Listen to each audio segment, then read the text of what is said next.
Hello, नमस्कार प्यारे बच्चों। मैं Vijay Bansal, math lecturer, Jakhal block, district Fatehabad से, हरियाणा एजुकेशन डिपार्टमेंट। आज हम अपनी मैथ की क्लास के अंदर कुछ सीखेंगे। हाँ जी प्यारे बच्चों, आज हम जो आगे हमारी स्टार्ट कर रहे हैं, हमारी क्लास 9th का ही जो हमारा चैप्टर 13 चल रहा है, उसकी एक्सरसाइज 13.7 के बारे में पढ़ेंगे। पिछले लेक्चर्स के अंदर हम 13.7 के पहले 3 क्वेश्चंस कर चुके हैं। ठीक है, आज जो हमने शुरू करना है वो क्वेश्चन नंबर 4 शुरू करना है। 13.7 जो एक्सरसाइज है हमारे पास वो शंकु के ऊपर दी गई है। ठीक है, हम शंकु के आयतन के बारे में इसके बाद डिस्कस करेंगे। इसके अंदर जो हमारी ये पूरी एक्सरसाइज है उसके अंदर हम मेनली शंकु के आयतन के बारे में ही बात करेंगे। ठीक है, क्वेश्चन नंबर 4 में देखिए आपको क्या दे रहा है ये। यदि 9 सेंटीमीटर ऊंचाई वाला एक लंब वृत्तीय शंकु का आयतन 48 पाई सेंटीमीटर क्यूब हो तो इसके आधार का व्यास ज्ञात कीजिए। मीन्स आपको पहला देखें, शंकु की ऊंचाई दे रहा है ये। ठीक है, शंकु की ऊंचाई मतलब h दे रहा है हमें, कितनी दे रहा है 9 सेंटीमीटर, और शंकु का आयतन, ठीक है, वो हमें दे रहा है 48 पाई घन सेंटीमीटर। और शंकु के आयतन का फॉर्मूला क्या होता है, आपको याद होगा, मैंने करवाया था कि बेलन का आयतन पाई आर स्क्वायर एच साथ में 1/3। ठीक है, हमारे पास 1/3 पाई आर स्क्वायर एच बन जाता है आपके पास शंकु के आयतन का फॉर्मूला। ठीक है, दोनों के बीच का संबंध है ये आपका, बराबर में 48 पाई। तो यहां से हमें आर की 2 ज्ञात करनी है, 48 पाई गुना में 3 बटा में पाई एच। पाई से पाई आपके पास देखेंगे 48 गुना में 3, और h का मान कितना है हमारे पास 9। इनको हम काट देंगे, 3 एकम 3, 3 तिये 9। अब 3 से कटें, 3 एकम 3, ठीक है, 16 तिये 48। तो r की घात 2 आपके पास 16 हो गया। 16 क्या होता है हमारे पास 4 का वर्ग। तो मतलब त्रिज्या हमारी कितनी बन गई इसकी, ठीक है, r 4 सेंटीमीटर। और हमें क्या कहा इन्होंने, आधार का व्यास ज्ञात करने के लिए कहा है, आधार का व्यास। और व्यास क्या होता है हमारे पास, त्रिज्या का दुगना। त्रिज्या आपको 4 दी गई है तो दोनों की गुना कर देंगे, मतलब 8 सेंटीमीटर। ठीक है, ये हमारे पास हमारे शंकु के आधार का व्यास आ जाएगा, जो हमें ज्ञात करने के लिए कहा गया था इन्होंने इस क्वेश्चन के अंदर। आगे देखेंगे हमारा नेक्स्ट क्वेश्चन, क्वेश्चन नंबर 5। उसमें हमें क्या दे रहा है करने के लिए। क्वेश्चन नंबर 5 में देखें, हमें कह रहा है ऊपरी व्यास 3.5 सेंटीमीटर वाले, सॉरी मीटर वाले शंकु के आकार का एक गड्ढा है जो 12 मीटर गहरा है। इसकी धारिता किलो लीटरों में कितनी होगी, हमें वो बतानी है। क्वेश्चन नंबर 5 आप देखें, ऊपरी व्यास, ठीक है, शंकु के आकार के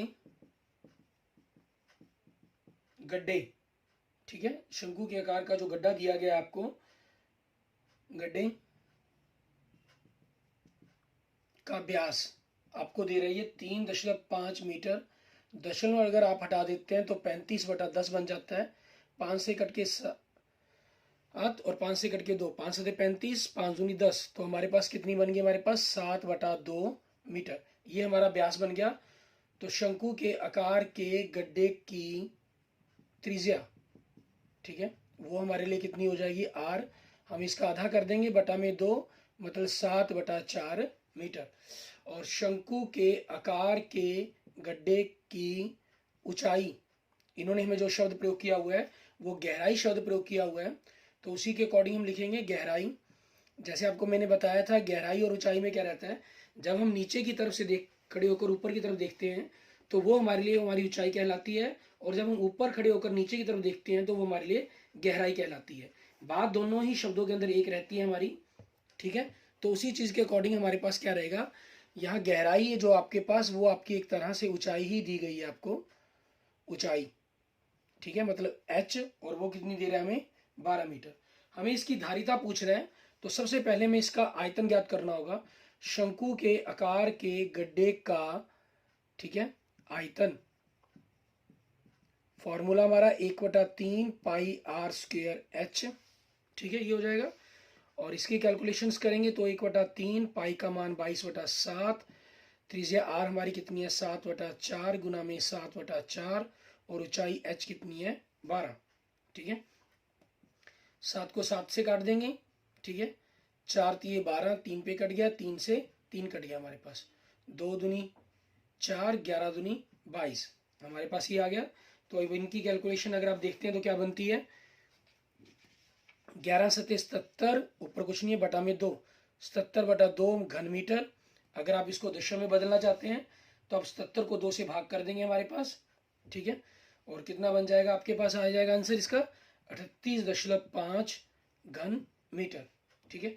अब इन्होंने हमें क्या कहा है, इसकी धारिता ज्ञात करने के लिए कहा था, और वो भी किलो लीटर में, ठीक है। धारिता 38.5 किलो लीटर बन जाएगा हमारे पास, इसको सिंपल, ठीक है। क्योंकि आप जानते हैं 1 मीटर क्यूब के अंदर क्या होते हैं, 1000 लीटर होते हैं, ठीक है। और 1000 लीटर को हम 1 किलो लीटर भी कह लेते हैं, ठीक है।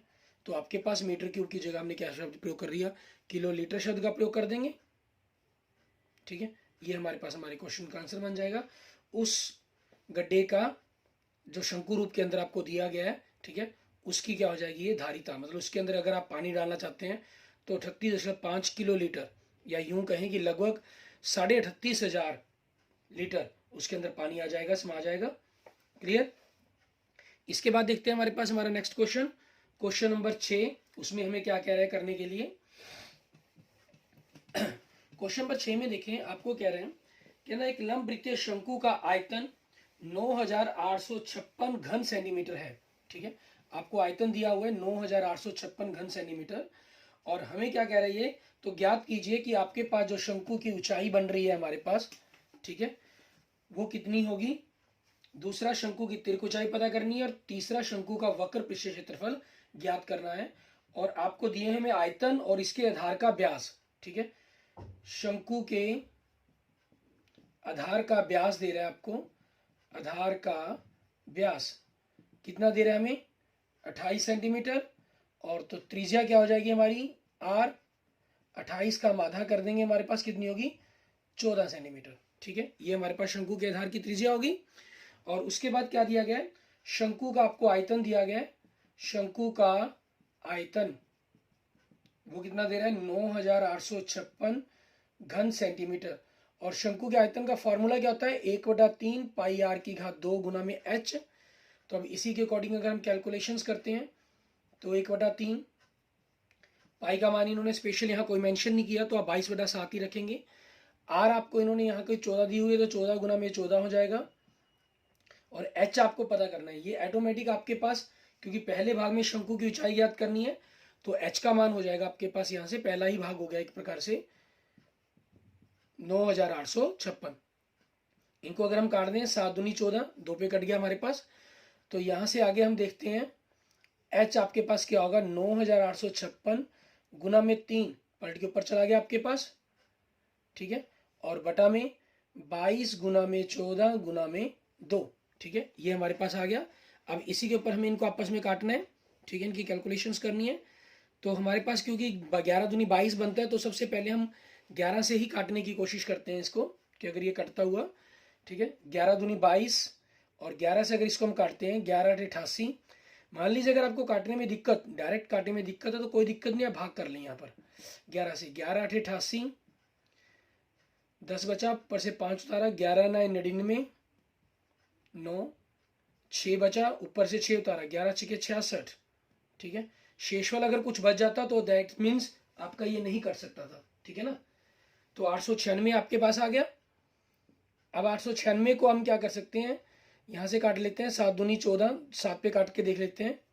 तो 896 को हम क्या करेंगे, 7 से भाग कर लें, 7 एकम 7, 1 ऊपर से 9 उतारा, 7 दूनी 14, 2 पे चला गया 5, ऊपर से 6 उतारा, 7 × 8 = 56, ठीक है, 128 आपके पास, 7 पे कट के 128 आ गया। अब यहाँ पर देखें 2 दूनी 4, 4 दूनी 8 बनता है, या तो आप 2 से करके काटें इनको, ठीक है, और डायरेक्ट अगर आप काटना चाहें तो डायरेक्ट आप सीधा 8 से भी काट सकते हैं इसको, ठीक है, वो आपकी चॉइस पर डिपेंड करता है। 2 पर क्योंकि आपको 2 की घात याद रहती है, तो आप 2 पर भी डायरेक्ट काट सकते हैं।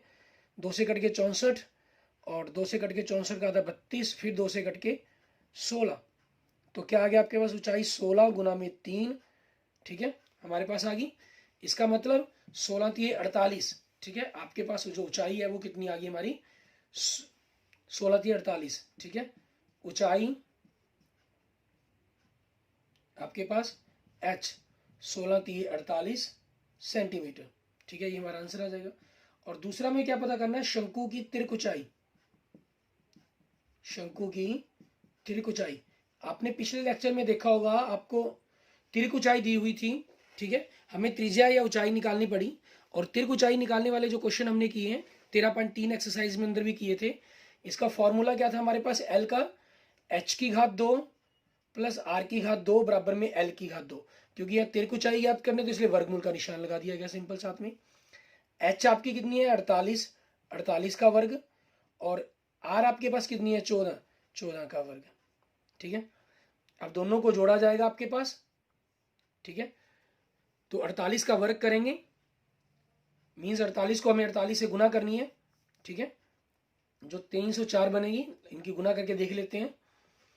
ठीक है, आपके पास 8 64 हंसल 6 8, 8 64 हंसल 6, 8 चौके 32, 32 और 6 38, फिर 4 से 4 32 हंसल 3, चौकम चौकी 16, 16 और 3 19, 4 8 और 10, 9 और 3 12 और 1 13, 2304। ठीक है, जो आपको बताई गई थी। प्लस इसी प्रकार से 14 का वर्ग, 14 को 14 से गुना कर देंगे, दोनों को जोड़ दिया तो कितना आ गया 2500, और 2500 का वर्गमूल कितना होता है 50, क्योंकि 25 का वर्ग 5 हो गया, 2 जीरो के लिए 1 जीरो लग जाएगी। ठीक है, तो इस प्रकार से हमारी शंकु की जो तिर्क ऊंचाई है एल, वो कितनी आ गई 50 सेंटीमीटर आ गई। इसके तीसरे भाग में देखें क्या करने के लिए कहा है, शंकु का वक्र पृष्ठीय क्षेत्रफल। ठीक है, वो हमारे पास फॉर्मूला क्या होता है, वक्र पृष्ठीय है पाई आर एल।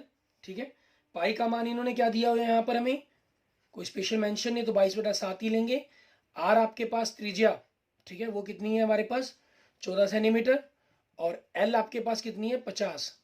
ठीक है, 7 एकम 7, 7 दूनी 14।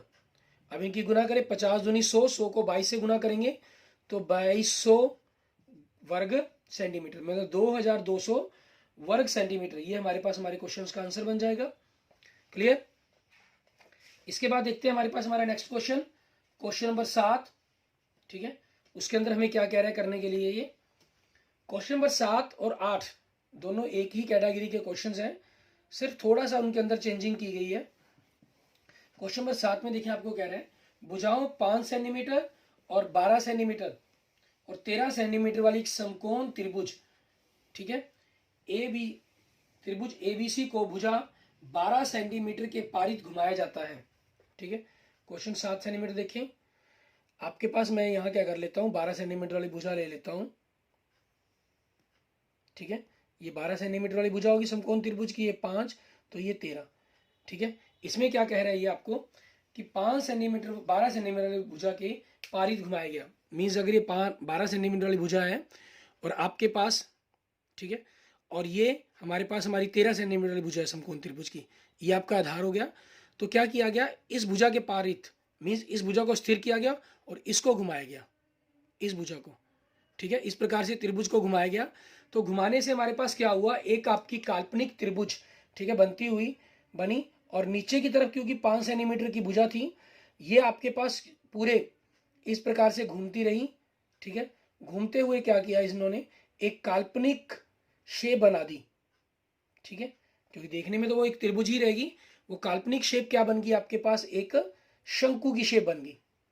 ठीक है, तो यहां देखिए आपके पास समकोण त्रिभुज की भुजाएं आपको क्या दी गई है, 5 सेंटीमीटर, 12 सेंटीमीटर और 13 सेंटीमीटर।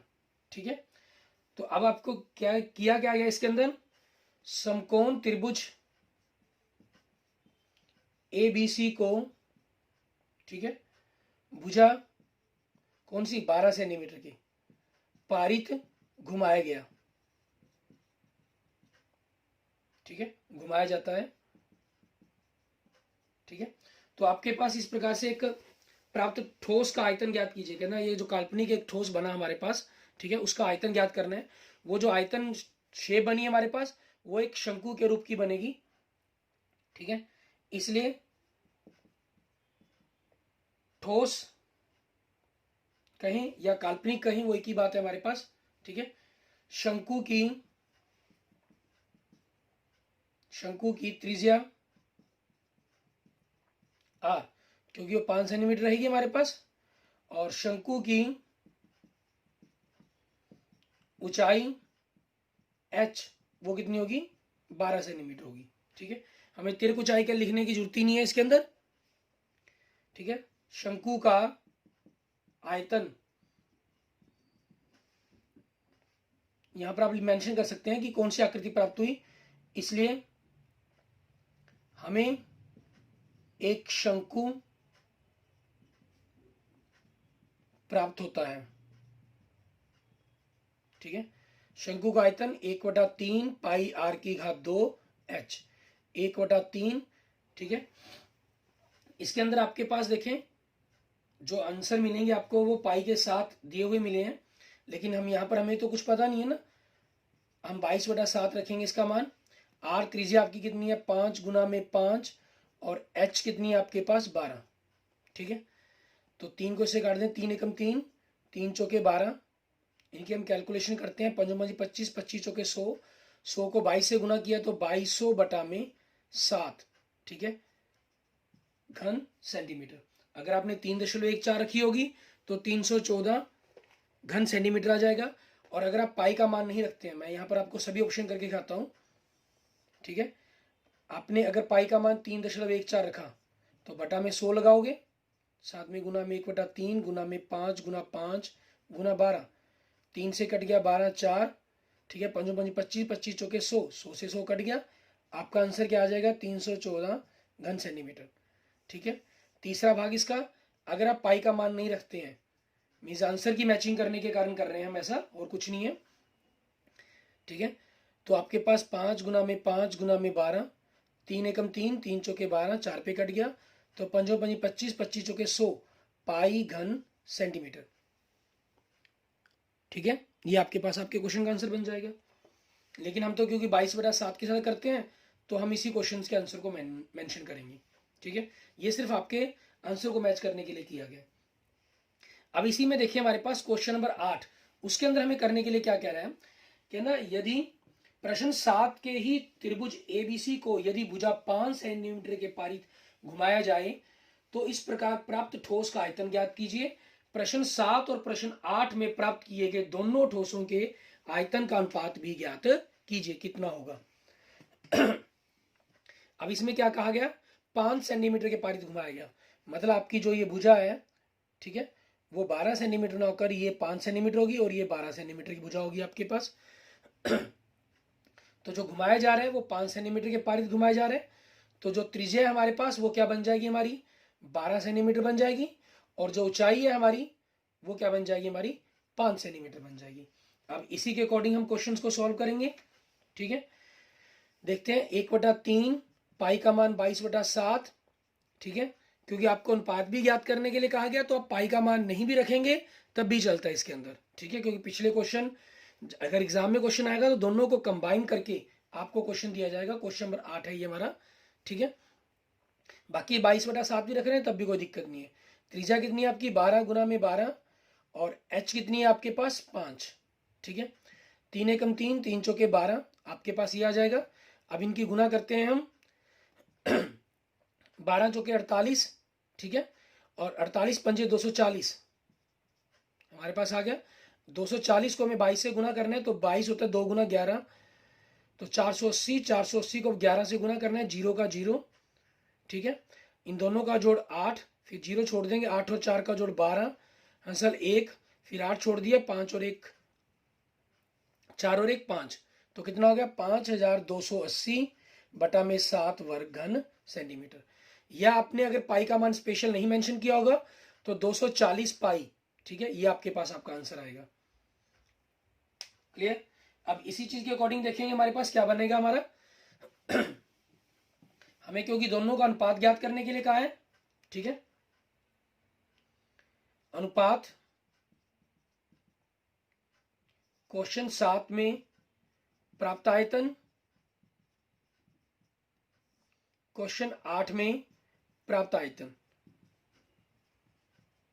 ठीक है। आप क्वेश्चन 7 में यहाँ लिख लिया हमने। और एग्जाम में अगर आपको आता है, जैसे मैंने कहा कि कंबाइंड आएगा या अकेला, यहाँ तक दिया जाएगा आपको। और आप अगर इस पूरे या एक क्वेश्चन कंबाइन होगा अगर आएगा तो भाग 1 और भाग 2 लिख सकते हैं आप, ठीक है ना, इस प्रकार से मेंशन कर सकते हैं। और यहाँ अगर क्योंकि 5280 और 2200 है, आप उस कैलकुलेशन से नहीं बचना चाहते हैं, तो आप 1/3 पाई का पाई, त्रिज्या वहाँ कितनी थी 5 गुना 5 गुना 12, ये लिख लें। तो आपकी जो कैलकुलेशन है वो काफ़ी ईजी हो जाएगी। 1/3 पाई, यहाँ त्रिज्या कितनी है आपकी 12 गुना में 12 गुना में 5, ये पूरे मान लिखने की जरूरत ही नहीं है। और जो काटने की झंझट आपको रहेगा, कैलकुलेशन गलत होने के चांस है वो भी खत्म हो जाएंगे। 1/3 से 1/3 कट गया, पाई से पाई, 12 से 12 कट गया और 5 से 5, बचा क्या हमारे पास 5/12। आपके पास कितना था 2200, ठीक है, बटा में 7, और ये 7/5280।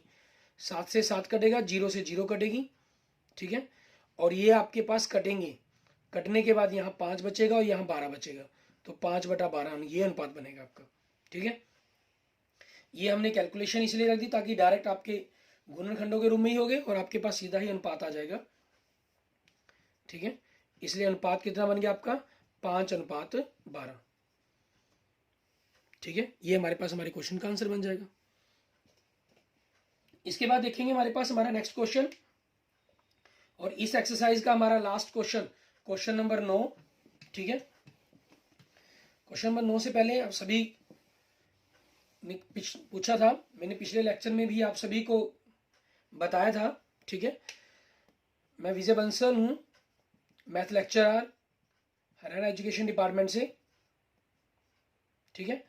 आप किसी भी प्रकार की वीडियो अगर चाहते हैं तो मुझे पर्सनल मैसेज कर सकते हैं 95 412 077 34 पे। मैं आपको आपकी क्लास से रिलेटेड 9 to 12 मैथमेटिक्स की, ठीक है, किसी भी कंपटीशन एग्जाम की अगर आप तैयारी करना चाहते हैं उसकी वीडियोस, ठीक है, रीजनिंग की कंपटीशन मैथ की, ठीक है, वो सारी वीडियोस आपको मेरे चैनल पर मिल जाएंगी। आप वहां से इन चीज़ों के बारे में सर्च करके समझ सकते हैं, ठीक है। क्योंकि 9th क्लास के अंदर हम जो कर रहे हैं, 9th क्लास के मैथ के अंदर हमारा जो अप्रोक्सीमेट मैथ है वो कंप्लीट होने की तरफ है। सिर्फ 13.7 हमारी आज कंप्लीट हो जाएगी, और पेंडिंग के अंदर 13.8 एक्सरसाइज बची है हमारी, जो हमारी नेक्स्ट वीक के अंदर कंप्लीट हो जाएगी। और आपके जो एग्जाम्स हैं वो भी काफ़ी नज़दीक है, ठीक है। आप अपने एग्जाम्स की तैयारी करें, और पहले 9th क्लास के मैथ में से फर्स्ट से लेकर 15 चैप्टर तक, ठीक है, जो भी किसी भी चैप्टर का आपका काम पेंडिंग है उसकी वीडियो आप मुझसे मंगवा सकते हैं, ठीक है, मैं आपको भेज दूंगा। और कोई भी लेक्चर चाहिए, ठीक है, या डिलीटेड सिलेबस के बारे में जानकारी चाहिए, या कौन से इंपॉर्टेंट क्वेश्चन है, किसी भी प्रकार की आपको जानकारी चाहिए किसी भी चैप्टर के रिगार्डिंग, तो आप उस चीज़ के बारे में मुझे मैसेज करके, ठीक है, पूछ सकते हैं। तो मैं उसके बारे में सारा कुछ आपको बता दूंगा, ठीक है। आप किसी भी प्रकार की प्रॉब्लम के लिए मुझे मैसेज भी कर सकते हैं और कमेंट भी कर सकते हैं, ठीक है। अगर मेरी वीडियो अच्छी लगती है आपको तो इसको जरूर लाइक करें, अपने दोस्तों मित्रों के साथ जो भी 9 to 12 पढ़ रहे हैं, ठीक है, उनके साथ जरूर शेयर करें ताकि वो भी हमारे इन लेक्चर्स का फ़ायदा उठा सकें। क्लियर। उसके बाद देखते हैं हमारे पास हमारा नेक्स्ट क्वेश्चन, इस एक्सरसाइज का हमारा लास्ट क्वेश्चन, क्वेश्चन नंबर 9। हमें कह रहा है गेहूं की एक ढेरी 10.5 मीटर व्यास और ऊंचाई 3 मीटर व्यास वाले एक शंकु के आकार की है, ठीक है। गेहूं की ढेरी है आपके पास जिसका जो आकार है इन्होंने कहा है कि शंकु की तरह है। मान लीजिए शंकु के आकार की ढेरी होगी आपके पास, अनाज पड़ा है यहाँ पर सारा का सारा, ठीक है, ये अनाज है, ठीक है। जैसे हम खेतों में मंडियों में देखते हैं किसान अपनी फसल लेकर आता है, ठीक है, और मंडी के अंदर उसकी एक ढेरी लगी होती है, वो ज़्यादातर मोस्टली आपकी, ठीक है, अर्धवृत्ताकार शेप के अंदर या शंकु शेप के अंदर ही मोस्टली बनाई जाती हैं, ठीक है। अब गेहूं शंकु आकार की हम कह लें,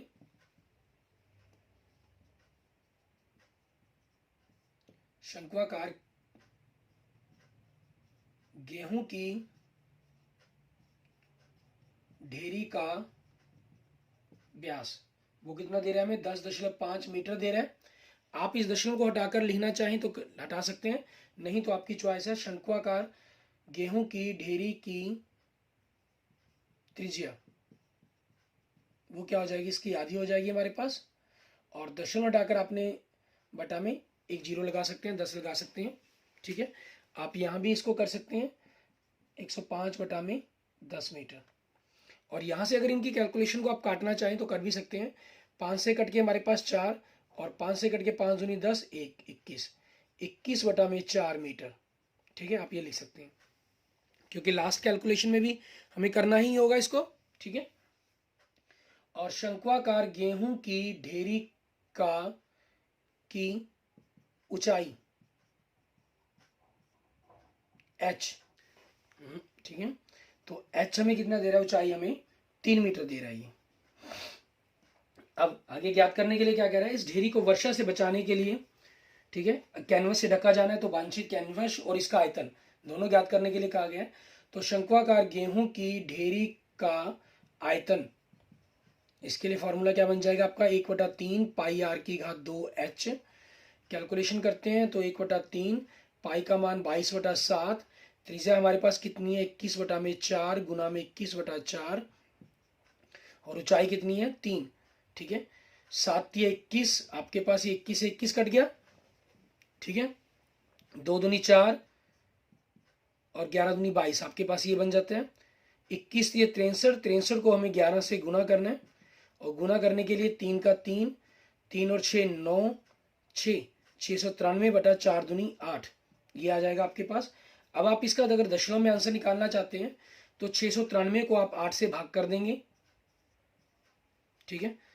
तो आपके पास वहां से हमारे पास आंसर आ जाएगा, 8 से भाग कर रहे हैं तो 8 64, ठीक है। हमारे पास ये चीज हो जानी है, ठीक है, ठीक है। आगे देखेंगे हमारे पास बचा कितना 5, ऊपर से हमने 3 उतारा, 8 था हमारे पास, ठीक है। तो 8 छिके 48, हमारे पास 5 बचा, 6 86.5 से ही 5/8 होगा।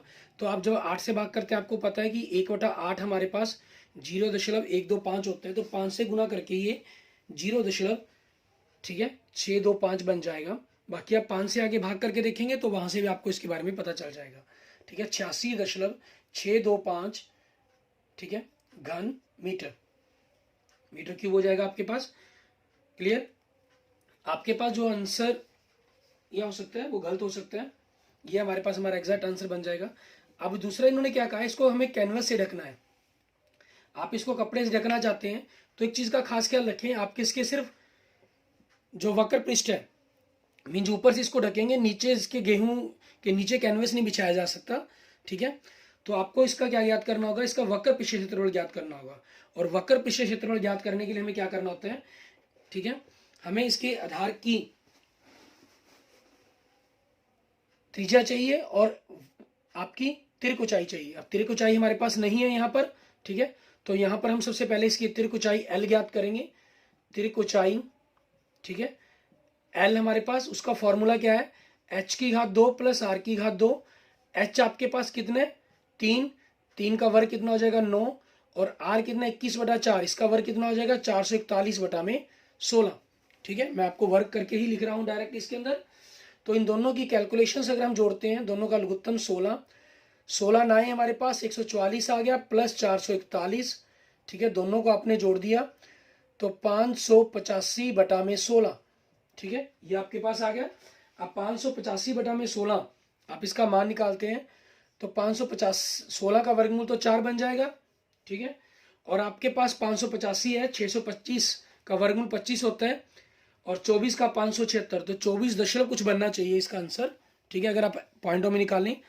और गुणनखंडों में अगर आप बना करने की कोशिश करेंगे, ठीक है, 5 से पे आपने भाग किया 1, 1 7, 117, फिर 3 पे भाग हो गया आपके पास, ठीक है, 3 9, फिर 3 पे भाग हो गया 13, तो ये 3 वर्गमूल 65 बनता है आपके पास, ठीक है। आप 3 वर्गमूल 65 लिखें इसको, ठीक है, आपकी चॉइस पर डिपेंड करते हैं। या आप इसका दशमलव में अगर मान निकालना चाहते हैं तो वो निकाल सकते हैं, 24 दशमलव आपके पास लगभग 19, ठीक है, ये आपके पास इसकी तिर्क ऊंचाई आ जाएगी, ठीक है, बटा में 4। और अगर आप इसको इससे भाग कर देंगे, ठीक है, 4 से भाग कर दिया आपने तो 6.005 मीटर, ठीक है, ये आपके पास इसकी लगभग तिर्क ऊंचाई आ गई। और आप इसको 3 वर्गमूल 65 बटा में 4 भी लिख सकते हैं, ठीक है, उसमें भी कोई प्रॉब्लम नहीं है आपके लिए। उसके बाद हमें क्या करना है इसका, ठीक है, कैनवस की आवश्यकता, कैनवस की आवश्यकता कितनी जरूरत पड़ेगी हमें, बराबर में शंकु का वक्र पृष्ठीय क्षेत्रफल, और फार्मूला पाई आर एल, पाई का मान कितना है 22/7, त्रिज्या कितनी है 21/4, और ये कितना आपके पास 6.05, ठीक है। 7 के 21 3 पे कट गया, 2 दूनी 4, 11 दूनी 22, 11 के 33, ठीक है। 33 को हमने 6.05 से गुना करना है, लगभग 199.65 आपके पास आ जाएगा, बटा में 2, फिर 2 से हमने भाग किया तो 99.83, ठीक है। 2 अंकों तक निकाल रहे हैं हम, 3 अंकों तक निकालना चाहे तो और निकाल सकते हैं आपके पास, 99.83 वर्ग मीटर, ठीक है। ये हमारे पास हमारे क्वेश्चन का आंसर बन जाएगा। क्लियर? इस तरीके से हम इस क्वेश्चन की कैलकुलेशंस को कंप्लीट कर सकते हैं, ठीक है। Okay, thank you students, thank you friends. अगर आपको मेरी वीडियो अच्छी लगे तो इसको लाइक करें, किसी भी प्रकार की प्रॉब्लम के लिए आप मुझे कमेंट कर सकते हैं, मैसेज कर सकते हैं, ठीक है। अपने दोस्तों मित्रों से इसको जरूर शेयर करें, और अगर आपने चैनल को अभी तक सब्सक्राइब नहीं किया तो यूट्यूब चैनल को जरूर सब्सक्राइब करें। Clear? Okay, thank you students, thank